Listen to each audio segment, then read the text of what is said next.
This is the Global Podcast Network, where executives and professionals connect, share, and inspire. Stay tuned for the conversations that drive success.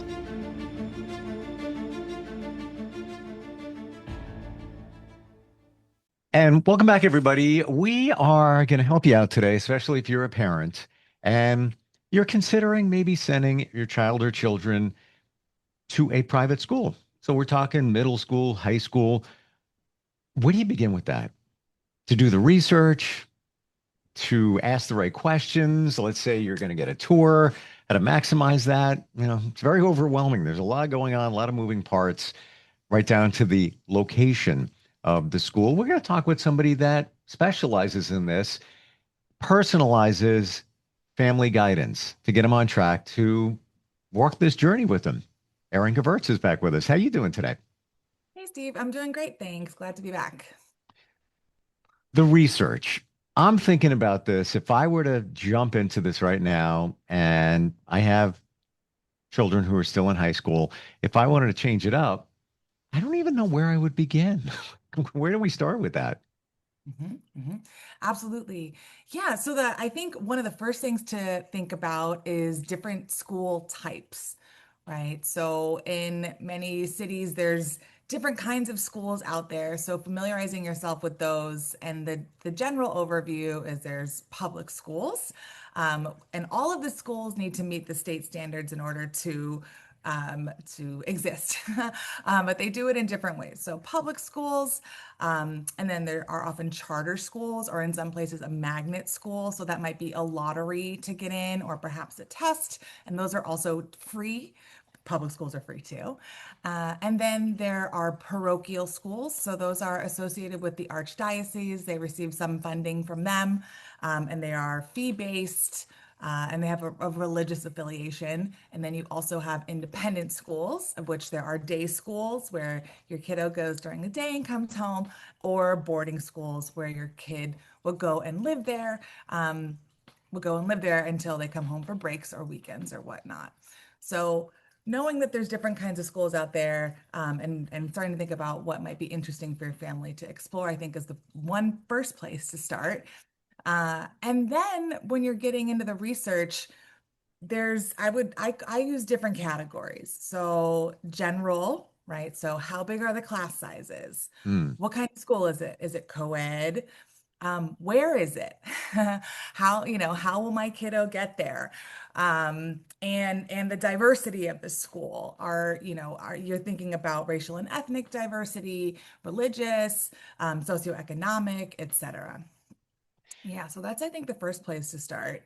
These great points you bring up here. Even the location, many of these are not close to you. And that's the concession you make, I believe, because you're making a change here. Transportation, how does that look? Is it included? What's going on with that? What can be expected?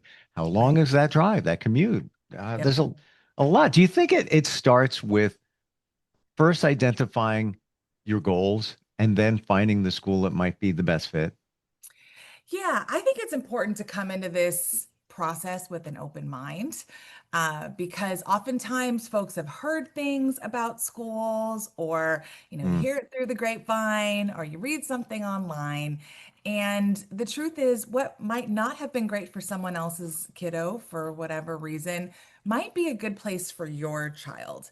And so I think the benefit of working with someone like me is that we can help you narrow down that list a little bit to still start with an ample list. You're oftentimes families are starting with longer lists of schools. You're not going to apply to all of them, because after visiting and your child visiting, it starts to narrow down. And so yeah, but yes, transportation. I mean, some of these factors are absolutely important to consider. And some families say, I only want to go to a school around me, which significantly narrows it down. And I've had other families commute, an hour a day, like the student on the bus, to get somewhere that was a great fit, where they were really thriving.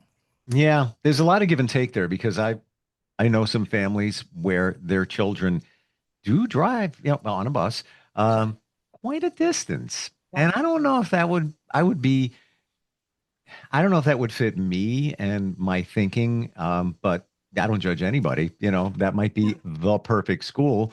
It's Right. an hour. You can do Yep. homework on the bus or whatever it might be. Um, Yeah. what about getting feedback from other families and parents? Is there a best way to do that? Yeah. I think that once you've narrowed it down for yourself, then it's a good time to start to ask questions to other people who are in that community, currently in that community. Mm, uh, so, other factors to research along the way. I think, in addition to the general factors that I mentioned, another thing to consider are obviously the academics. Kids' jobs is school. And so, what are the different classes that are offered? What's the class style? How is the teaching? A Montessori school might be different than a different kind of school. What does the grading or assessing look like? What kinds of facilities are there, right? What's the schedule like? Sometimes something I've seen is that a lot of high schools are building in now time in the day where the kids have a study hall or a block built in the day into their schedule so they can do work at school, with teachers around to help, and then they have less work to do when they go home or when they're doing other factors or if they're commuting home. Um, Two other things I just want to point out as far as researching. The next category I would say is like the values and feel of the school. So when you look on a private school's website, they have a mission statement. Does that align with your family? I think that and then when you go to the school, you're able to see, are they putting this into practice? mm, um, there's some things you can research online. This is what I tell my eighth graders. There's some things you can research online, and there's some things that you'll find out when you go there. The sense of community and the vibe and the feel of the school, you will find that out when you get on campus. And so it's really important to prioritize getting on campus if possible, the student getting on campus and the adults, so that you can see the place in action. And then finally, the last thing to consider in your research and the preliminary research are extracurricular, or sometimes called co-curricular activities, sports, theater, arts, mm. um, clubs, different leadership opportunities for students. Those are important, to consider as well. And the question that I encourage my families to ask with those is, what looks interesting to me? Especially in high school, you're going to have to make some choices. Hopefully, in middle school, you'll get to try out everything. So start to discover some passions and interests. But in high school, I think it's really important that there are activities that a student's excited about getting into. I love all of that, and especially what you said when you're asking for referrals or feedback from others that Oh yeah. it needs to be when they're currently going to that school. Mm, And brings back a memory. My kids, when they were elementary school age, went to a private school. It started out great. It was all good. yeah. It didn't continue in terms of the quality, the staff, the support, funding, et cetera, et cetera, et cetera. Yeah. I want to say in a period of maybe like 3 years, it degraded. And I wasn't being picky. It wasn't just me saying that. Sure. And pivoted from that school. At that point, I moved, and that was all intentional too, going to a public school district that I thought was better. And then they attended public school. But if Mhm. you ask somebody previously who sent their kids there, they might say, "Yeah, it was really good. Great experience." If and I would have said the same thing, but later I'd say just what I said. And it is what Right. it is. Yeah, and I think, all schools and organizations have growing pains, and, there's leadership changes that happen or different curriculum attempts that get had, or, Mm, hiring can be tricky. And so I think, mm, while it's, your experience is valid as someone who chose to go there and there was some changes. So I would say, if someone's talking to you and you're talking to someone who had a previous experience, I would go in, there's questions that then you're starting to consider asking. And it's really important for families and kids to ask, the easy questions, but also the hard questions. Admissions teams wants you to come in not like rearing for them. But it's okay to come in with some honest, tough questions. And, I heard that this thing happened. And so what happens if that happens again? How do you guys handle that now? Because sometimes when schools go through, tricky or rough transition points, Mm. there's a big growth that comes out of that that benefits future students. Um, In my so I memory, think that, yeah, the school I referred to, I believe it closed a few years after that. And I believe the pivotal point was the administration, different principal, different things going on there. However, yeah, you might ask somebody else and they have a different opinion. That's my sure, view of it. right. And, you got to do what's right for you. But at the same time, I like to take all the information I get for anything and process it. The proverbial grain of salt, all right, that's on my radar. I'll look a little bit deeper into that, whatever that may be. What do you think about? There's a lot of Facebook mom groups. What do you think about throwing that in there and getting feedback? Again, if you look, you're going to find you may hear things that you may this school could be the best choice ever. This looks fantastic. Let me just put this in a group. You might get some negative feedback, but I think all feedback is good feedback. It just kind of puts you there. But what do you think about those groups? Yeah, I would say, well, there's a saying about opinions, right? That everybody has one. Mm, And I think that um, the thing is, let's say if you're going to go into an anonymous group and ask questions about things, I think that that could be an interesting place to start a conversation because um, maybe it'll connect you with someone at that school currently. Then I would recommend that you take that conversation offline and have a chat, a phone chat, a mm, coffee with that person to actually have a conversation about it. Because yeah. well, I will say, I believe that online feedback from strangers Mhm. is maybe not the most valid source of information all of the time. I Gotcha. think also in a Facebook, maybe you'll see trends of things. And so that will help you to formulate questions of, oh, okay, a lot of people are talking about this or that about this particular school. Maybe that gives me a question that I want to ask when I go in there. And then regarding your school that closed, that's too bad. Private schools, they do come and they go. Sure. And part of it is that, it's the way that it's run. It's making sure you have kids coming in, right? It's the Yes. admissions team getting on the ground and getting out there and promoting the school and really doing what you're saying you're going to do. In a lot of schools, obviously, schools are starting off well intentioned, folks who want to serve kids. And, I love working with kids. So I think there's a lot of really great intentions that go into it, but it's not easy work to make it last.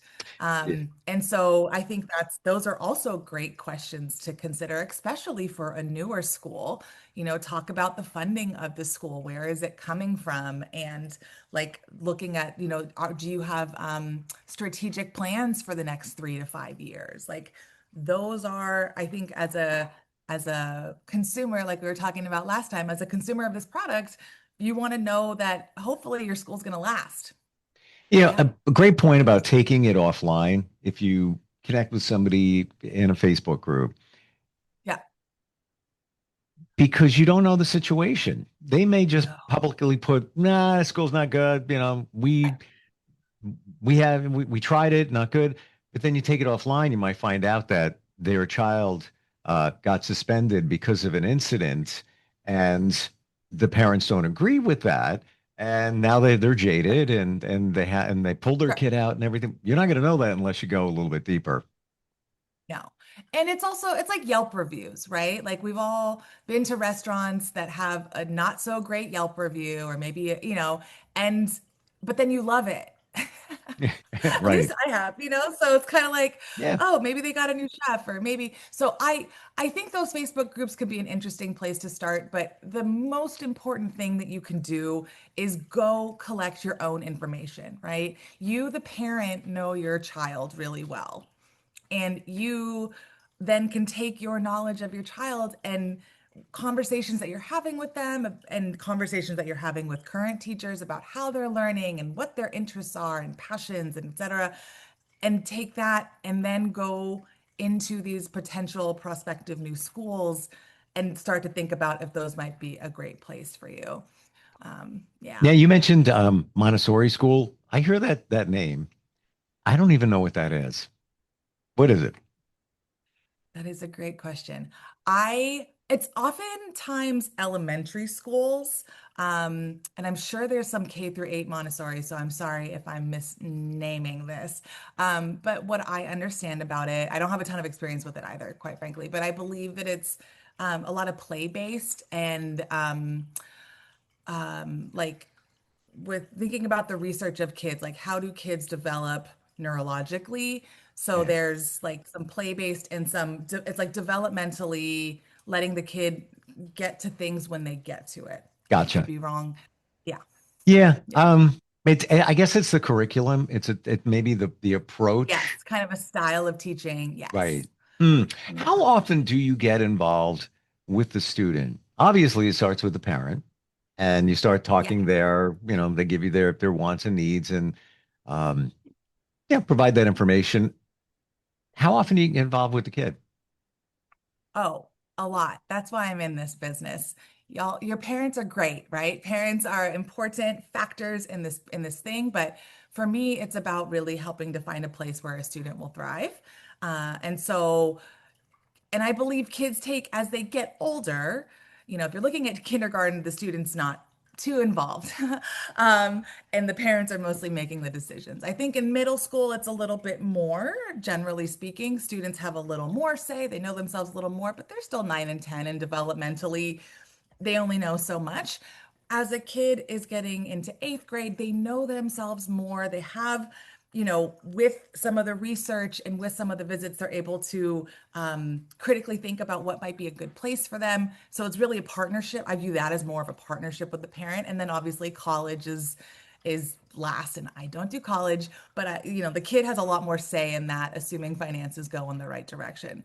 So, what I coach kids on in the beginning of this process is what research they should be doing. So, for example, I have a spreadsheet that I give to my students and my clients where over summer, ideally, you're starting researching over the summer. So, at the end of 7th grade, we would meet. And then in the over summer, we would make a list of schools and you would just start to dig into school websites, right? And you'd go through the general academic, the values, the co-curricular that I was talking about earlier, and start to take notes on things. And then as your parents are signing you up for visits, which start now in the fall. So if you're looking at schools now you should be signing up for schools. Then I coach kids on what they should be doing before, during, and after a visit. Do you find that when you meet with a parent, they have an idea of where they might want to send their child, or is it just, I think th- hypothetically here, they may Yeah. say, I'm not feeling the public school thing. Maybe there's a lot of things going on in this district. It's changed. I'm not happy with it. We're looking at private school. And do they throw it to you and let you vet out the schools, or does it work both ways? Um, Sometimes parents want me to tell them, all about every school. And the truth is, oftentimes when that's happening, I've met them and their child for maybe 1 hour. So that's a very limited amount of information that I have about a kid. It's enough for me to help you make a list, but I actually put the onus back on the parent and back on the student to do their own research, to come to their own conclusions with my guidance, right? Along with my guidance, I want to guide you into helping you formulate your list, narrow it down a little bit, and then craft your applications so that they're strong. So I it's not up to me to decide what's the best school for your child. I think that's up to you and your child, or some great options. Um, but I am here to help you. Like, if you're like, where do I start? There's so many schools. Let me help you make a list. Gotcha. Okay. Yeah, And that's based on the information you have exactly. from the family, and Yep. then based on what's available, of schools to find the right match for that. Yeah.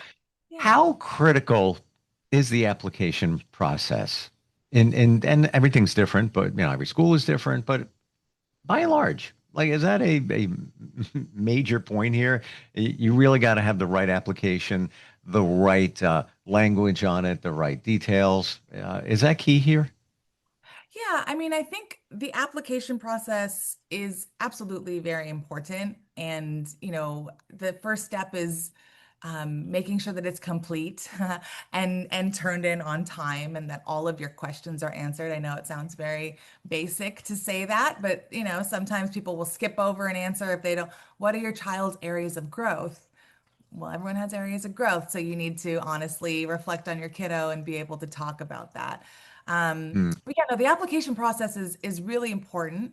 Um, but just to back up, I want to give a couple of tips that I think would be helpful for people for their visits. Sure. Talk about that. All right. So let's say it's before your visit and you've done your online research. So step one is to do your online research. I encourage students and families, particularly like the eighth graders, typically for middle school, a parent will visit the school first, and then and then once they apply, then a student will go visit. At least that's how it happens here in the Bay Area. But when an eighth grader looking at high school, those events are happening simultaneously. A student might go on a shadow visit, which is where you go for part of the day and they give you a buddy and you're shadowing them to see what it's like to Ah, be at that school. And the parent might go to, and their student too, might go to an open house or some sort of like get to know the school event where we can present to you on our curriculum and activities and values, et cetera. So being prepared for those, a student should always have their notebook, right? An actual old school notebook, along with some questions to ask schools. Because questions, just like as an adult, when you're interviewing, questions show that you've done your research and you have some things that you're wondering about. Often I tell my students, you could ask most of the same questions at different schools, right? Unless there's a particular program you want to ask. But I think asking similar questions across 4 or 5 different schools helps you just get a sense of, oh, how much homework generally do kids have when they come here? Um, or what are some other questions? What kinds of help are there if I'm struggling in a class? hmm. Or how hard is it to make the basketball team? Right? So there's definitely questions that you should be asking. And then during your visit, you're being a detective. You're seeing how you feel in the environment. You are taking notes. You're asking your questions to the adults and the kids around you, and kind of sponging all it in. And then afterwards, I tell my kids to do what I call a brain dump, where you are no matter how good your memory is, write it all down. So write down your notes, brain dump, and then um, what did you like? What specifics did you like? Because sometimes in an interview or in the application, back to your application question, it's going to ask you, what did you like about our school? Why do you see yourself here? And so you're going to Hmm. use those notes to elaborate on why you think it's a good school for you, That's right? a big deal. I didn't realize Yes. that that could be one of the questions on there. Yeah. And And then the also, last tip, go right ahead. oh, my last tip is to write a thank you note. There's an old school person in me that says it's nice to be nice, and educators don't hear thanks enough. So it can be an email, it doesn't have to be a handwritten note, but if the student's able to write, a 4 to 6 sentence thank you note to the admissions team, thanking them for organizing a great event and highlighting 1 or 2 things that they learned or their takeaways, it helps to leave that positive first impression. And don't you ever think about using ChatGPT to generate that letter. I'm just saying. I'm just saying. Uh, I No, I don't recommend that. It should right. sound like an eighth grader. It's okay if there's a little spelling error. Gotcha. That's fine. And Yeah. one thing you said too, the questions. You can repeat the questions for other schools, but I'm also thinking too, as the student, you could ask a lot of the same questions of the teachers, the administrators, and also of the students, like the homework question. Mhm. It you may get different answers, Oh, you know, and absolutely. you put it all together, and also just be open, open dialogue between the parents, the students, comparing notes, working with you. How do we work with you? What's the best way? Yeah. So my website is eringevertz.com, and on there is a Meet with Me link where it will prompt you to fill out a form, and then I will get an email and I'll send you a link to schedule a free 30-minute chat with me. If you're a family who's looking at kindergarten, I am not the right person for you, but I can help to point you into the direction of someone who might be a better fit. But if you're a family who's considering middle or high school, I look forward to hearing from you. And yeah, that's how it gets going. Cool. I love what you offer. This is like new territory for parents and students. You don't know how to chart this, and it's a major situation. It's their future, and also finances involved as well. So you want to do it right. Yeah, Gevertz is spelled Gevertz, correct? that is correct. Yep, Excellent. that's right. Thank you for being here today. It was a good Yeah, thanks, insight. Steve. I really appreciate it. Awesome. I look forward to chatting with you next time. Same. We'll be right back. This is the Global Podcast Network, where executives and professionals connect, share, and inspire. Stay tuned for the conversations that drive success.